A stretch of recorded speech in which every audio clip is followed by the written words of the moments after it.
In today's video, I'm going to teach you how to insert a fraction in PowerPoint. Alright, let's jump right into it.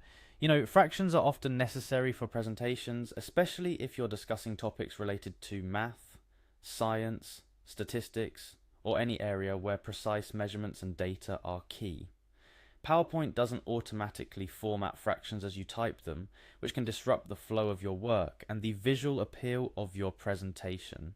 But don't worry, I've got you covered. By following these simple steps, you'll be able to present fractions clearly and professionally in no time.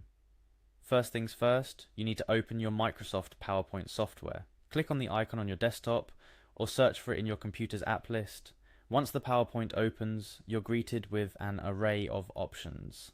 Now locate and click on the file you wish to work on from the opening screen. This screen is designed to help you quickly access recent projects or start something new. If your file is not listed among the recent documents, you can easily find it by clicking on Open and browsing through your device's storage. After you've successfully opened your file, the next step is crucial.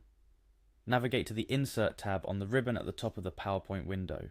This tab is your gateway to adding all sorts of content into your presentations, from images to videos, and in our case, symbols. Having clicked on the Insert tab, move your cursor to the part of the slide where you want your fraction to appear.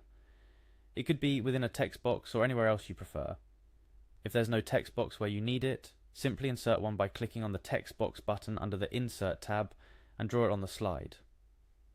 Once you have your cursor blinking in the right spot, it's time to introduce the fractions. To do this, click on the Symbol button, also located in the Insert tab. This action brings up the Symbol dialog box, a treasure trove of various symbols that PowerPoint offers beyond your keyboard's capabilities. In the Symbol dialog box, start scrolling down. You're on a mini treasure hunt to find the treasure trove labelled Fraction section. This section is packed with common fractions, ensuring you won't need to construct fractions manually, which can be both time-consuming and frustrating. When you spot the fraction you need, click on it to select it. Each fraction is displayed, so you know exactly what you're inserting. This visual confirmation is particularly handy to avoid any mix-ups. Finally, with your desired fraction selected, hit the Insert button, and like magic, the fraction appears precisely where your cursor was placed on the slide. Click Close on the Symbol dialog box and voila, you've successfully added a fraction to your PowerPoint presentation. Quick tips before we wrap up: if you frequently use specific fractions, PowerPoint remembers these, stacking them at the start of the symbol list for quicker access in future. But remember, you can always find them again in the fraction section if you need to.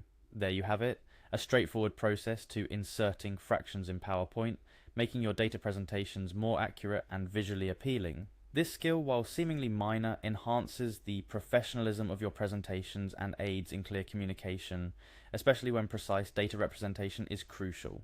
Thank you for watching this tutorial. Practice inserting different fractions and soon it will become second nature whenever you're working on PowerPoint presentations. Your ability to seamlessly add complex mathematical symbols will not only save you time, but also elevate the overall quality of your work. Keep experimenting and learning, and you'll find PowerPoint has a lot more to offer to make your presentations stand out.